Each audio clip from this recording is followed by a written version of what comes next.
Hello friends, welcome to Buried Truths, where the dust of time is swept away and history's deepest secrets rise to the surface. Let's view the video.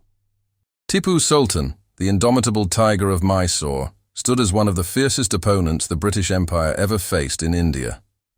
Born into resistance, he inherited the throne from his warrior father, Haider Ali, and transformed Mysore into a powerful, modernized kingdom. With revolutionary military tactics, advanced rocket artillery, and bold diplomacy, Tipu defied British expansion in 4 brutal Anglo-Mysore wars. While surrounded by betrayals and global politics, his courage never wavered. This is the untold story of a ruler who nearly crushed British ambitions in India, and whose legacy of resistance still echoes through the corridors of Indian history. Tipu Sultan, born Sultan Fateh Ali Sahab. Tipu on 20 November 1751 in Devanahalli, near present-day Bengaluru, was the eldest son of Haider Ali, a military commander, who rose from obscurity to become the Sultan of Mysore. Tipu was born into a time of shifting power in South India as regional kingdoms clashed with rising European forces. Tipu's upbringing was heavily shaped by war, politics, and strategy. Haider Ali, despite being illiterate, ensured that Tipu received a comprehensive education. He was trained in Persian, Arabic, Quranic studies, science, and mathematics. More importantly, he was rigorously taught the arts of warfare, cavalry command, and diplomacy from an early age. By age 15, Tipu was already leading military expeditions. In 1766, during the First Anglo-Mysore War, he accompanied Haider Ali in the battle against the British East India Company. His bravery and tactical brilliance were displayed at the siege of Mangalore, foreshadowing the fearless leader he would become. Haider Ali deeply distrusted the British. He instilled this skepticism in Tipu, who viewed them not as traders but as colonizers. Haider's rapid rise to power, from a soldier in the Mysore army to its de facto ruler, inspired Tipu with a sense of ambition and national pride that defined his future reign. Haider Ali's reign was marked by confrontations with both the Marathas and the British. His refusal to become a puppet ruler or submit to British supremacy laid the ideological foundation of resistance. Tipu would later take this mission further, making British expulsion his personal crusade. When Haider Ali died in 1782 during the Second Anglo-Mysore War, Tipu Sultan immediately assumed command. Despite the loss of his father during a critical battle, Tipu regrouped his forces and shocked the British by pushing them into a defensive stance, proving he was a force to be reckoned with. This early phase in Tipu's life molded him into a ruler who saw warfare not just as survival but as a means to protect sovereignty. It was here that the British first realized this was no ordinary prince. This was a tiger rising from Mysore, determined to defend his land. When Tipu Sultan ascended the throne of Mysore in 1782, following his father's death, he inherited not just an army but a dream to forge a powerful, independent Mysore that could withstand British aggression. He wasted no time transforming the kingdom into a military and technological powerhouse. One of Tipu's first reforms was the modernization of the army. He reorganized the infantry and cavalry along European lines, adopting disciplined formations, uniforms, and drill techniques. French advisors were invited to train his troops in artillery and military engineering, helping him build one of the most formidable native armies in India. Tipu was a visionary in using rocketry. Building upon his father's innovations, he developed iron-cased rockets that could travel over 2 kilometers and explode mid-air. These Mysorean rockets were devastating in battle, especially against British formations who had never encountered such advanced weaponry in India before. He also established state-run arms factories to ensure a constant supply of weapons, ammunition, and rockets. Tipu even sent ambassadors to the Ottoman Empire and France, seeking alliances and acquiring modern military technology. His kingdom produced swords, cannons, and muskets with European precision. Beyond warfare, Tipu instituted administrative reforms. He created a central revenue department, abolished exploitative taxes, and built a structured bureaucracy. He divided Mysore into provinces, each under an efficient officer, and implemented strict anti-corruption measures, a rare feature in Indian kingdoms of that time. Tipu's economic reforms went hand in hand with his military goals. He invested in roads, coinage, silk production, and even state-sponsored industries, ensuring his army and kingdom had sustainable resources.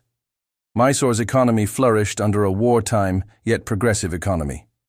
By the late 1780s, Tipu Sultan had forged a new kind of state, militarized, modernized, and fiercely independent. While other Indian rulers remained fractured and reactive, Tipu was proactive, blending Islamic zeal, military science, and administrative efficiency to prepare for an inevitable showdown with the British Empire. The Second Anglo-Mysore War erupted in 1780, triggered by the British betrayal of a treaty with Haider Ali. Enraged, Haider, along with Tipu, launched a massive campaign against British strongholds in South India. This war would be Tipu Sultan's first major confrontation with the British as a commander. The war began with a shocking defeat for the British. At the Battle of Polilur in 1780, Tipu and Haider's forces annihilated the British under Colonel Bailey.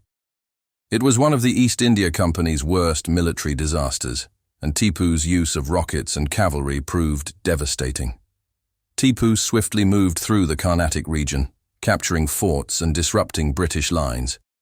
His strategic mobility and guerrilla tactics made him unpredictable. British forces under Sir Eyre Coote attempted counterattacks, leading to major clashes like the Battle of Porto Novo, where Tipu showed remarkable resilience. When Haider Ali died in 1782, Tipu assumed full command. Despite the shock of his father's passing, he continued fighting fiercely. He reorganized the army mid-war and pushed British forces back into defensive positions, even recapturing key forts like Arcot and Tanjore. Tipu also signed a separate treaty with the French, hoping to gain European allies. Though the French support was limited, it kept the British anxious. He used diplomacy and war simultaneously to keep the company in check, while strengthening Mysore's hold on key territories. The war concluded in 1784 with the Treaty of Mangalore, signed on equal terms. It restored conquered territories and prisoners of war. This treaty shocked the British, who rarely signed treaties without gaining something. It was a symbolic and strategic win for Tipu. The Second Anglo-Mysore War elevated Tipu Sultan's status across India. For the British, it was a bitter lesson. They realized Tipu was no ordinary adversary, but a tactician and warrior who could defeat them in open battle. The Tiger of Mysore had drawn blood and would strike again. After the Treaty of Mangalore, British officials grew increasingly wary of Tipu Sultan's growing influence. His alliance with the French and refusal to submit to British trade and political terms led Governor-General Cornwallis to prepare for renewed conflict. In 1790, war erupted once again. This time, the British assembled a massive coalition against Mysore. The Marathas, the Nizam of Hyderabad, and British East India Company forces joined hands. Facing multiple fronts, Tipu was at a disadvantage, but he fought fiercely, relying on swift strikes, fortified defenses, and innovative military tactics. Tipu launched the first strike by attacking Travancore, a British ally, which prompted the British to declare war. His use of rockets and superior fortifications initially slowed British advances. Still, the combined pressure from the three enemy powers began to take its toll. One of the key confrontations occurred during the Siege of Bangalore in 1791. Despite fierce resistance, British forces under Cornwallis captured the city. Tipu quickly regrouped and retreated strategically to Seringapatam, using scorched earth tactics to deny resources to the advancing enemy. In 1792, Cornwallis launched a final march toward Tipu's capital. Despite being outnumbered and under siege, Tipu resisted valiantly at Seringapatam. He personally led troops in defense, managing to inflict heavy casualties on the enemy, but the odds had turned against him. Realizing the threat of complete destruction, Tipu negotiated peace. The Treaty of Seringapatam was signed in March 1792. It was a bitter compromise. Tipu had to cede half of his kingdom and deliver 2 of his sons as hostages to the British, an emotional and symbolic blow to Mysore's pride. Despite the loss, Tipu's resistance during this war stunned the British. His strategic brilliance, technological edge, and refusal to surrender without a fight solidified his legend. The tiger had been wounded, but not broken. He would now prepare for his final and most desperate stand. Tipu Sultan, despite his military prowess, knew that defeating the British Empire required more than just battlefield victories. His father, Haider Ali, had sought French assistance during the wars, and Tipu continued this tradition by pursuing diplomatic alliances with European powers to challenge the British. By the late 1780s, the French Revolutionary Wars had weakened France's ability to maintain colonial influence, yet Tipu Sultan saw the French as a potential counterbalance to British aggression. The French, especially under Napoleon Bonaparte, viewed Tipu as an ally who could help them weaken British control over India. In 1790, Tipu sent ambassadors to Paris, offering to unite against the British. In return for his support, Tipu hoped for military aid, such as artillery, troops, and expertise in fortifications. While French diplomats and military leaders were initially enthusiastic, the lack of substantial support became a consistent pattern in Tipu's dealings with Europe. The French offered sporadic help, but this was often delayed or underwhelming, undermining Tipu's strategic calculations. The Marathas, seeing Tipu's growing ties with the French, grew suspicious.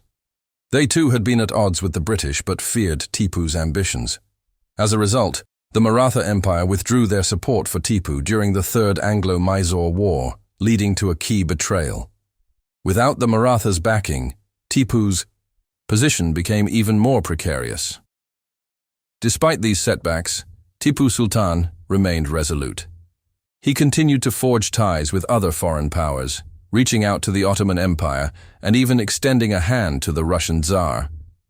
But these alliances were often weak or short-lived, as European politics and rivalries constantly shifted, and Tipu's ultimate reliance on them proved ineffective. This period of diplomacy and shifting alliances only emphasized Tipu's isolation. His trust in foreign powers, especially the French, ultimately proved to be a double-edged sword, leaving him more vulnerable to British tactics. However, Tipu's diplomacy did disrupt British plans, keeping them on edge and forcing them to fight harder than expected. Though Tipu's diplomatic moves may not have fully achieved their aims, they cemented his reputation as a ruler who was not just a warrior, but also a strategist who understood the importance of alliances, while never fully trusting those he dealt with. His alliances with foreign powers would continue to shape his approach in future wars.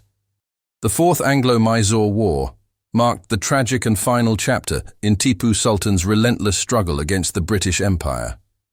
By 1799, after years of fighting and suffering, Tipu's kingdom was isolated. His former allies, the Marathas, and Nizam of Hyderabad had betrayed him, and the French had abandoned their promises. The British, led by the formidable General Lord Cornwallis, gathered an army of over 50,000 men, making this war an overwhelming assault on Mysore. Seringapatam, Tipu's heavily fortified capital, was the focal point of this final conflict. Knowing that the British would soon march towards his kingdom, Tipu prepared for an all-out defense. He fortified the city's walls and gates, set up intricate defensive lines, and positioned his best troops at key points. Despite these preparations, Tipu's isolation made the situation increasingly difficult as he faced both internal and external challenges. The British army laid siege to Seringapatam in April 1799. The siege was brutal, with both sides suffering heavy losses. Tipu Sultan personally led his soldiers in the defense, inspiring his troops to fight fiercely against the well-equipped British forces. His use of rocket artillery and cavalry, which had once been his strength, failed to turn the tide due to the superior British artillery and strategic positioning. As the siege dragged on, Tipu's supply lines were cut off, and his forces began to starve. The British, meanwhile, used advanced siege techniques, including digging tunnels under the fort's walls and using heavy artillery bombardments.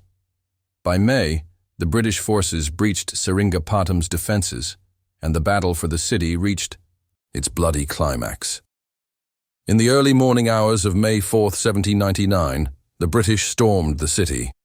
Tipu Sultan, knowing the end was near, fought valiantly at the breach. He was wounded during the battle but continued to resist.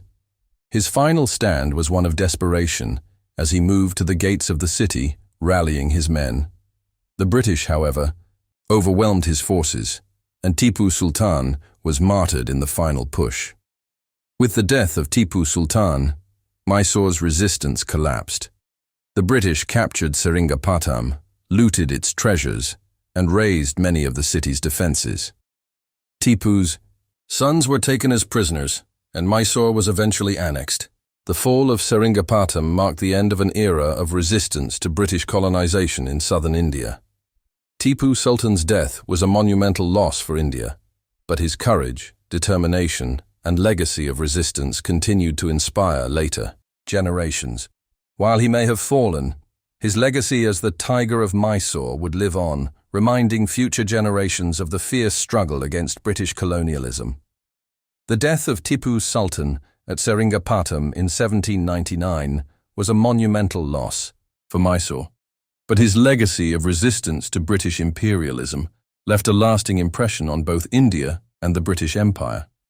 Tipu's defiance and the threat he posed to British control in India did not end with his death. His influence continued to resonate long after he was gone.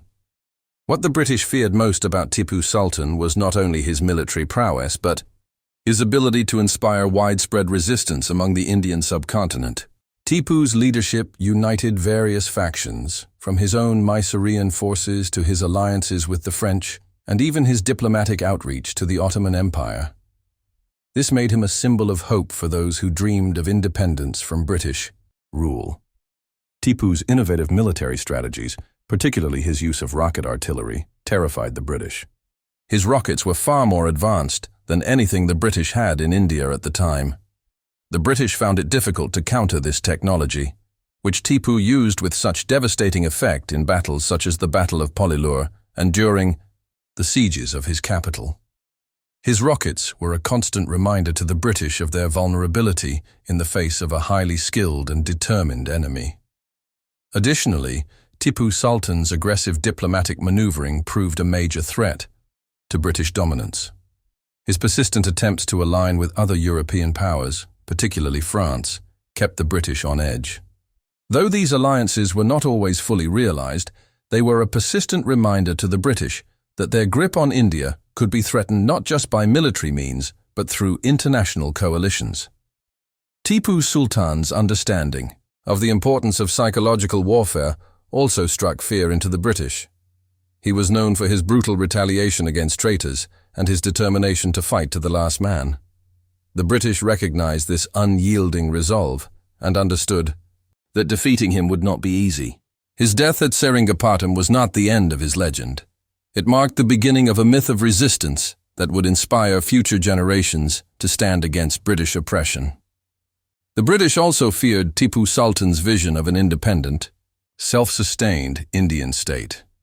His attempts to build a powerful, modernized army, economic infrastructure, and a thriving trade network were a direct challenge to British colonial interests. Tipu sought to reduce British economic influence in his kingdom and sought alternatives, such as strengthening local industries and fostering alliances outside British influence. Tipu's ultimate legacy was the inspiration he provided to future generations of freedom fighters in India. His defiance against the British became a symbol for those who struggled against colonial oppression in the years to come, including leaders like Rani Lakshmibai of Jhansi, Subhas Chandra Bose, and Bhagat Singh. The Tiger of Mysore, through his resilience, defied the British narrative of superiority, showing the world that even in the face of overwhelming odds, the fight for freedom was worth pursuing. If you're passionate about uncovering the forgotten stories of our past, make sure to hit that subscribe button and turn on the notification bell. Don't forget to like the video if you're enjoying the journey so far. And stay tuned because there's so much more history waiting to be unearthed, right here on Buried Truths.